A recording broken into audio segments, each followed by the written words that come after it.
6 persons have been arrested, 6 জন arrest হয়েছে, যার মধ্যে 3 জন হচ্ছে বাংলাদেশ অরিজিনের আর 3 জন হচ্ছে ইন্ডিয়ান অরিজিনের। এই যে 6 জন যারা আছে, এরা 6 জনই আছে শীর্ষ নেতৃত্ব অফ জেএমবি। এরা জেএমবির অ্যাক্টিভিটিতে অ্যাক্টিভলি পার্টিসিপেট করেছে।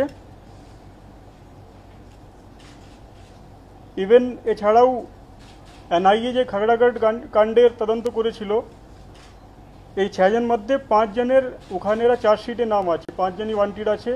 এদের কাছ থেকে আমরা কিছু ফর্জ আইডেন্টিটি ডকুমেন্টস, কিছু ডেটোনেটর এবং পাউডার জিনিস মানে হতে পারে এক্সপ্লোসিভ আছে, সেটা আমরা এক্সপার্টের কাছে পাঠাবো, সেগুলো পাওয়া গেছে। Mobile phone, laptop, SD card, কিছু ম্যাটেরিয়ালস যেমন বেয়ারিং বলস বা প্লায়ার বা তার কাটা জিনিস, এরকম কিছু জিনিসগুলো এদের কাছ থেকে পাওয়া গেছে।